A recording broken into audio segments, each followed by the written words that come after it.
Hello everyone, this is Mumbo here, welcome back, and today we have been sent a message, and I have no clue what it is. I just logged on, and this chest was in front of me, so let's take a look. The book is called Warm Feet, and like I said, I have no idea who could have possibly written this one, but let's take a look at what it says. We'll just open it up. Everything except gravel is lava. Find gravel now and stand on it now, otherwise you're dead. Right, well that was pretty dramatic. Luckily, I think of pretty much every situation in which that can happen. I've got myself a big old strip of gravel right here, so let's just stand on that one and we should be safe. Oh, Now I'm sure there's a large number of questions flying through your heads right now, one of them being, Mumbo, how are you so good at acting? Well, that's quite simple, I was born with it. How else do you get that kind of talent? The next one relates slightly more towards the video, and that is how on earth does this mechanism work? Well, it's actually quite simple. However, it does require one of the 1.7 snapshots to work, and that is because it uses some of the new features. Now, I'm not talking about any of the command block redstone trickery that you've probably been seeing a lot of. This is entirely buildable in vanilla Minecraft survival. So let's take a look at that in more detail.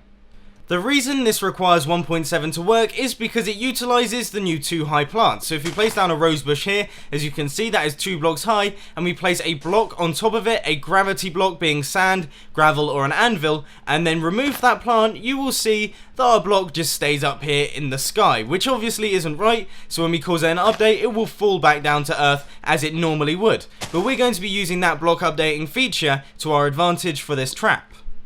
To do this is very simple. You're going to need all of the items that you see in my hotbar below, and you want to get things started with a 5 deep hole. It can be as big or as small as you want it to. It depends how many people you want to fall into this trap. Another thing that is worth noting is you want to have an exit hole so that you don't have to update any of the gravel up here, because as soon as you do that, it's going to break it and that's not going to work well. But the first thing you want to do is cover the entire ground floor with pressure plates, and then you just want to place dirt or grass on top of all of those like that so that you cover it all up. There we go. Next, just grab your 2 high plant and cover the entire bottom area with them, once again filling it up so it looks like a very nice rose garden, and then on top of all of those roses you just want to place down your gravel. Now you can use sand or anvils if you're feeling a bit weird, however I prefer to use gravel because when you place the string on top, which you're about to do now, it is extremely difficult to see. Like, I can barely see where I have placed the string, however with sand it's slightly more noticeable. You can see it going across like that, but it's whatever preference you want.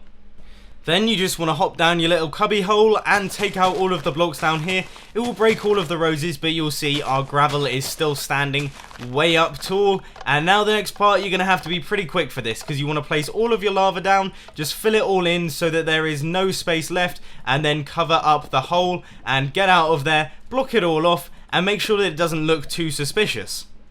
The main flaw or fault with this design is the fact that whatever you do to it, however pretty you make it look, there is still always going to be something slightly suspicious about a big old gravel patch that you've got in the middle of your base. So maybe you want to slot it in, put it in with the rest of the pathways, just make sure you don't fall in it yourself, because that would be fairly embarrassing.